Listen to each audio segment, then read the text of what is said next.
네, 특집 대담으로 이어가 보도록 하겠습니다. 이제 전 세계 경제가 너도 나도 계속해서 계산기를 두들기고 있는 모습인데요. 그 안에서 우리 반도체 관련해서 걱정거리가 참 많아지는 구간인 것 같습니다. 오늘 US스탁 안동우 이사 모셔서 이야기 나눠보도록 하겠습니다. 어서 오세요. 네, 안녕하세요.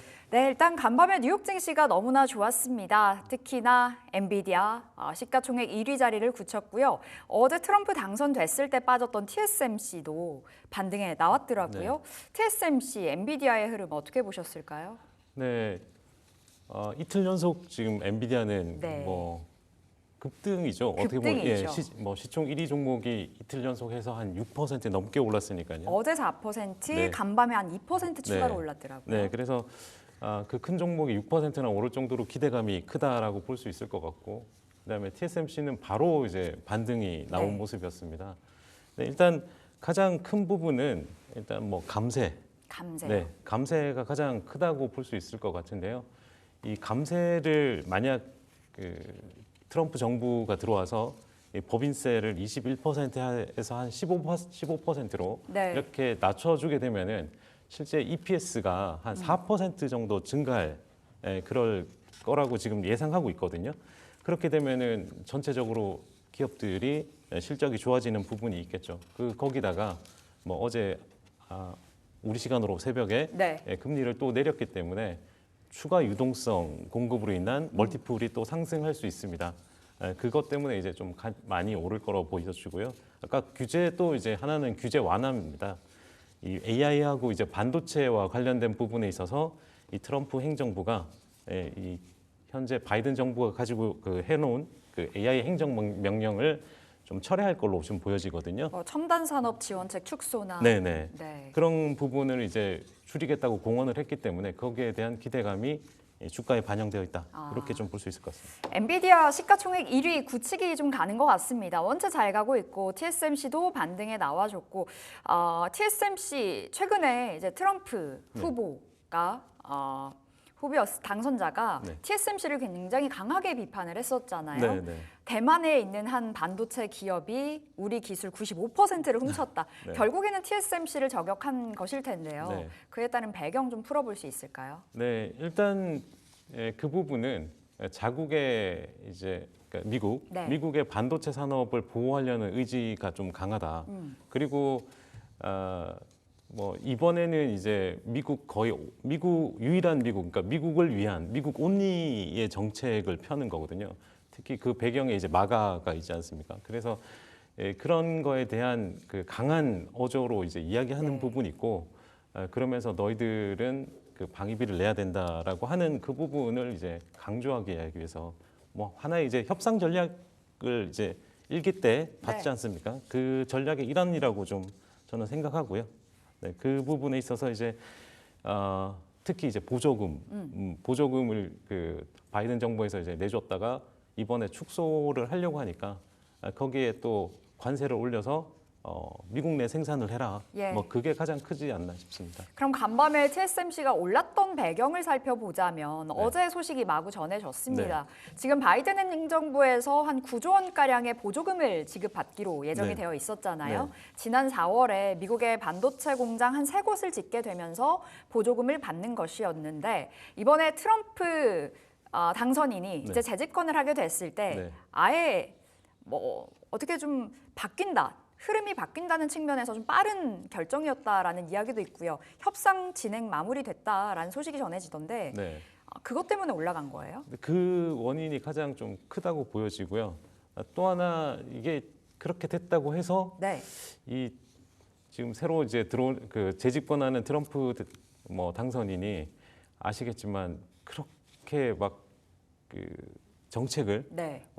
자기가 했던 말을 이제 바꾸기도 하고 이러기 때문에 많이 그리고 그러죠. 예. 그 앞에 정책도 뒤집을 수도 있고 그래서 확신을 할 수는 없습니다. 다만 이렇게 뭔가를 이제 계약을 마무리 짓고 네. 그런 거에 대한 기대감은 되어 있지만 실제 인텔을 보시면은 지원금이 나가기로 했는데 지원금 들어오는 게 되게 늦어져서 예. 지금 어렵다 이런 이야기를 CEO가 했기 때문에 이것도 마찬가지라고 생각합니다. 일단 계약은 했지만 실제 돈을 주는 거는 그렇게 빨리 될 것 같지 않다. 이렇게 볼 수도 있을 것 같습니다. 가봐야 된다. 네.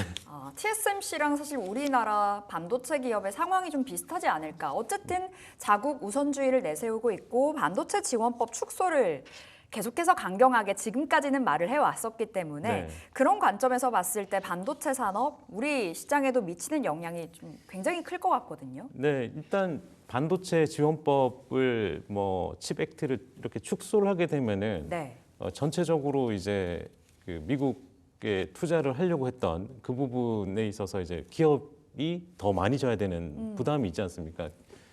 보조금을 받거나 이제 세금 혜택을 받아서 미국에 공장을 짓는 건데 그걸 네. 축소하고 관세를 높이려고 하는 거잖아요. 예. 그래서 그 미국에 돈은 덜 쓰고 너희들이 돈을 더 많이 써라 뭐 이런 거기 때문에 일단 그 해당 기업들의 주식은 변동성이 커질 가능성이 꽤 높아 보입니다. 삼성전자, SK 하이닉스도 마찬가지예요. 네, 마찬가지라고 생각합니다. 좀 우려의 목소리를 내주셨는데 반도체 기업들에게는 어쨌든 악 영향으로 네. 풀어주셨고 그러면 중국 기업과 우리 기업이 경쟁 관계라고 봤을 때 오히려 좀 반사익도 있지 않을까요? 어쨌든 중국 때리기에 더 강하게 나서고 있는 트럼프잖아요. 네, 이 중국 봉쇄는 그 미국의 그 정부, 그러니까 네. 지금 바이든 정부든 향후 들어올 이제 트럼프 정부든 네. 중국 봉쇄는 계속 이어지는 부분입니다. 그 부분은 뭐 어디가 집권하든 문제 없이 중국을 봉쇄해서 미국이 중국의 성장을 이제 그 가로막는, 네. 그러니까 미국 우선은 거의 똑같은 것 같은데 그게 좀 더 강해질 수 있는 부분, 특히 관세를 60%로 하려고 하니까 이번에는 그 집권 1기에는 솔직히 그게 안 먹혔거든요. 네. 예, 관세 부분이 잘 안 먹혔는데 이번에는 뭐 중국 상황이 별로 그렇게 좋은 편이 아니라서 디플레도 많이 발생했고 그래서 이번엔 조금 먹힐 가능성이 좀 있다라고 생각이 들고 특히 그 반도체와 관련해서는 예. 이런 부분이 좀 있거든요. 그러니까 이게 아직까지는 격차가 있습니다. 한국하고는. 근데 이제 뭐 디램으로 따져가지고 DDR4는 중국이 지금 싸게 밀어내기를 하면서 특히 이제 뭐 반도체 레거시 반도체 쪽에서 삼성전자도 뭐 좀 반대급 뭐 이렇게 악영향을 받았는데요. 네. 예, 그런 부분에 있어서 이제 조금 나아질 수는 있을 것 같고요. 네. 또 하나 이제 더 봉쇄를 하게 되면은 그 봉쇄라는 게 반도체를 생산하기 위한 장비가 중국으로 들어가는 걸 막으니까 기술 격차를 그대로 좀 유지할 수도 있는 부분도 있고 중국의 기술 발전을 좀 더 더디게 해서 그나마 이제 한국의 수혜가 될 수 있는 부분도 있지 않을까 그렇게 보여집니다. DDR4도 중국 쪽이 좀 더 강했지만 DDR5로 봤을 때는 한국이 지금 승기를 네. 잡고 있잖아요. 네. 계속해서 이 격차는 좀 벌어져 갈 거다. 반사익 볼 거다 말씀 주셨는데 사실 국내 반도체 기업들 주가가 그렇게 좋지는 않습니다. 네. 특히 삼성전자가 그렇잖아요. 네. 근데 엔비디아 실적 발표가 이제 코앞으로 다가오고 있는 상황입니다. 우리 시간으로 21일이면 실적이 나올 텐데 엄청난 실적이 나오지 않을까라는 기대감이 있어요. 그렇게 네. 된다면 국내 증시 안에서 하이닉스 잘 갈 거고 네. 삼성전자는 모르겠으나 반도체 자체가 좀 살아날 것도 같거든요. 어떻게 네. 보세요? 일단 실적은 늘 뭐 좋게 나왔죠. 늘 뭐 이렇게 그 애널리스트를 놀라게 할 정도 서프라이즈하게 나왔고요. 네. 이번에도 아마 이 블랙웰 시리즈 완판, 그러니까 아직은 뭐 3분기 실적이니까 이 3분기 실적에서도 또 이런 부분도 있습니다. 지금 예를 들어서 뭐 X.AI 같은 경우는 네. 지금 추가로 그 블랙웰을 주문 못하니까 H백을 더 추가로 또 주문을 했거든요. 그래서 이 오스본 효과는 없을 것 같고 그러다 보니까 실적을 실망시킬 일은 거의 없을 거다 이렇게 좀 보여지고요. 또 하나 이제 이 모건 스탠리가 그 향후 2025년, 26년까지 이 하이퍼스케일러들의 그 자본적 지출, 그러니까 이 데이터 센터에 들어가는 예. 이 자본 지출을 줄이지 않을 거다.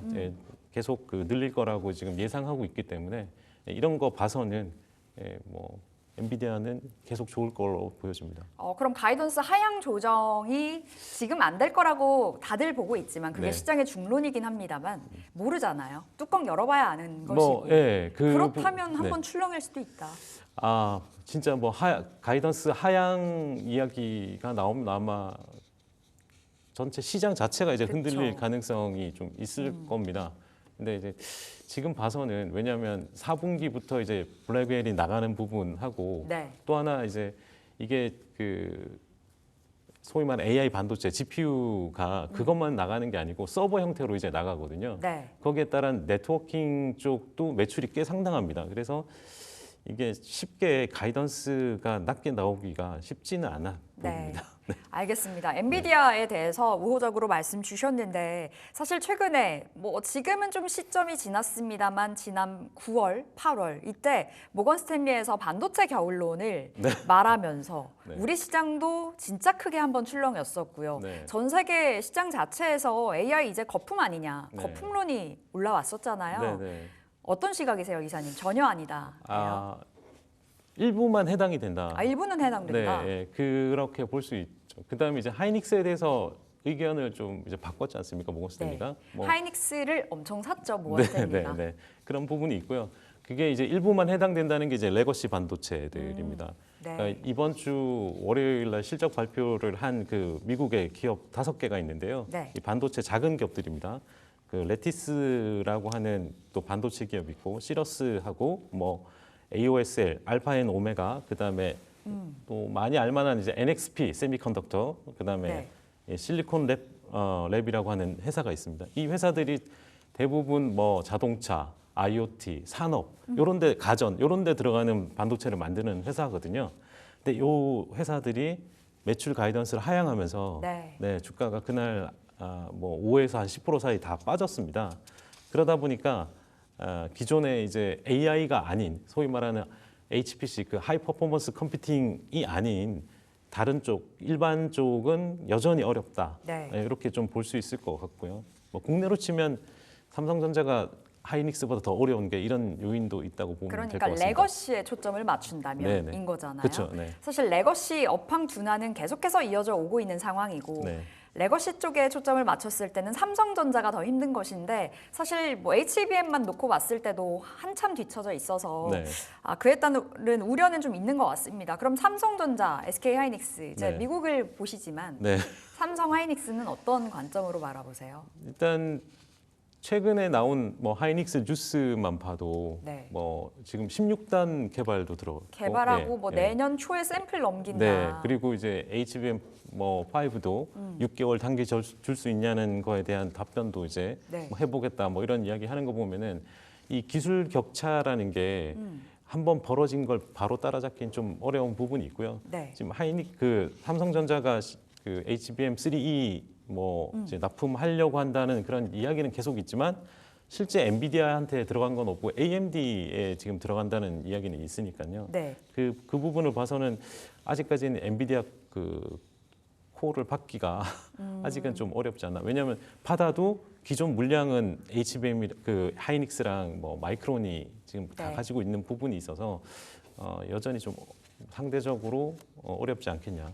그 기술이 지금 12단 HBM3 12단 나온다고 하는데 하이닉스는 벌써 이제 5까지 16단 그쵸. 5까지 가기 때문에 그 기술 격차를 좁히기에는 좀 시간이 좀 많이 걸리지 않을까 하는 생각은 듭니다. 여전히 갈 길이 멀다. 네. 이렇게 좀 풀어봐야 될 것 같은데 반도체 지원법 축소하게 되면 그럼 네. 삼성전자, SK하이닉스 누구에게 좀 더 타격이 클까요?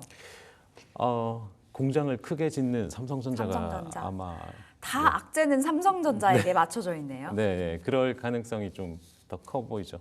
삼성전자가 조금 더 악영향을 받아갈 거다. 네, 파운드리를 또 짓고 있는 거기 때문에 그죠. 좀 더- 파운드리 자체가 지금 또 녹록지 않잖아요. 네. 그래서 여전히 주가도 아시겠지만 하이닉스는 그래도 반등을 했습니다.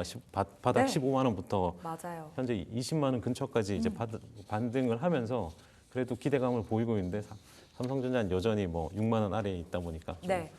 그거 봐서 이제 반영을 그대로 하는 게 아닌가 싶습니다. 뭐 가격적인 부분에선 네. 삼성전자가 매력적일 수는 있으나 네. 탄력적으로 움직이는 건 하이닉스. 네. 라고 좀 볼 수 있겠고 시장을 뉴욕 안에서 또 찾아본다면 팔란티어의 상승도 우리가 주목을 해봐야 될 것 같습니다. 네. 엔비디아가 올 한 해 한 190% 올랐는데 네. 뜯어놓고 보니 팔란티어가 208% 올 한 해 올랐더라고요. 그러니까 네. AI의 찐 수혜주다라는 이야기가 있더라고요. 네, AI의 찐 수혜주로 갑자기 부상됐습니다. 뭐 어제도 그러니까 오늘 아침 마감도 원래 장중 조정으로 끝내고 플러스로 끝나는 모습이었는데요. 월화만 30%가 상승하는 모습이었고요. 원래 그 S&P 500 수익률 1위는 비스트라 에너지입니다. 비스트라 에너지. 네, 유틸리티인데 일단 그렇지만 상당히 높게 올랐고 그리고 실적 이번 발표할 때 보면은 어마어마한 그 성장을 보여주는 실적을 발표했습니다. 그래서 네. 매출 성장이나 그 프리캐시플로우 마진이나 향후 전망까지 이제 시장 예상을 뛰어넘으면서 하루에 20% 넘는 급등을 보인 모습을 보였다고 볼 수 있을 것 같습니다. 이틀 동안에만 팔란티어가 30% 넘게 올랐는데 네. 실적 잘 나왔다고 하셨잖아요. 네. 어느 부분의 실적이 잘 나온 거예요? 대부분 그러니까 지금 이 매출 부분도 이제 30%가 넘어가고요. 네. 그다음에 이제 그로스 마진도 넘어가고 전체적으로 이 30%대 이상의 다들 그 숫자가 그러니까 재무지표에서 이제 넘게 나왔고 네. 또 하나 이제 볼 수 있는 것은 계약 고객 수도 이제 좀 많이 늘어났습니다. 그러니까 기업 고객 특히 이제 미국 내에서의 성장률이 어마어마했거든요. 네. 예, 그 성장률이 지금 어떻게 보면 팔란티어의 이제 성장을 이끌고 있다라고 볼 수 있을 것 같은데 특히 AIP라고 하는 네. 그 팔란티어의 이제 제품이 실제 미국의 그 상업용 고객들에게 어필되고 있다라고 보시면 될 것 같습니다. 예, 매출이 잘 나왔다 팔란티어 말씀 주셨는데 실적 자체가 고루고루 다 잘 나왔는데 네. 팔란티어가 최근 이렇게 뜨다 보니 우리가 주목을 하는 건 AI, 생성형 AI거든요. 네. 우리 기업들도 많이 하겠다 이야기를 하고 있는 상황인데 네. 어떻게 바라보세요? 이게 실제 그 생성형 AI만 기업이 도입한다고 해서 네. 이게 바로 뭔가를 할 수 있는 부분은 아닙니다. 그 팔란티어가 오르는 이유도 그 AI를 어떻게 활용하느냐 거기에 따라 달라지는 거거든요. CEO가 뭐라고 했냐면요, AI는 모델이다. AI 모델은 상품이지 이게 그 자체로 뭔가를 할 수 있는 건 없다라고 이야기한 겁니다. 그러니까 팔란티어에는 온톨로지라는 게 있는데 그 기반 하에 그 소위 말하는 AI를 올리면 그러면 이제 기업의 생산성이나 네. 효율성이 높아질 수 있는 겁니다. 그래서 팔란티어를 쓰는 거고요. 즉 이 그냥 AI가 아닌 그리고 이제 보조 도구인 코파일럿이 아닌 네. 이제 에이전트급이 돼야 실제 기업이 뭔가 자기들이 하고 싶은 거를 할 수 있습니다. 특히 이제 그래서 그걸 할 수 있는 기업이 지금 최근에 이제 주가들이 좀 오르는 상황이기도 하거든요. 네.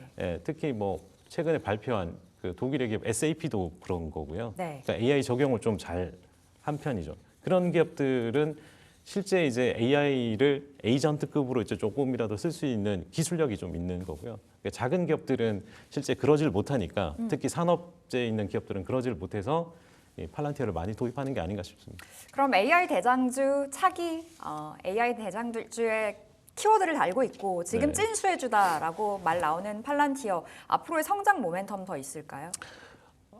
상당히 좀 크다고 보여지는데요. 그러니까 이 팔란티어가 하는 목표가 소위 말하는 제조 쪽의 OS가 되는 것도 있고 네. 또 하나는 그 완전한 그 개발 생태계, 즉 요거를 예를 들면 엔비디아의 쿠다 같은 느낌으로 보시면 됩니다. 그러니까 이 팔란티어의 온톨로지 기반을 기본으로 쓰지 않으면 네. 다른 걸 할 수 없게끔 만드는. 그러니까 엔비디아를 쓰는 이유가 쿠다 때문에 쓰는 거잖아요. 개발자들이 많이 쓰니까 이 개발자들이 팔란티어의 소위 말하는 OS를 다 쓰게끔 만들겠다. 그 목표가 있기 때문에 그렇게 될 때 아마 주가 상승력은 좀 상대적으로 엔비디아만큼도 가능하지 않을까라고 보여집니다. 네, 팔란티어도 앞으로 엔비디아만큼 그렇게 네. 크게 성장할 수 있다.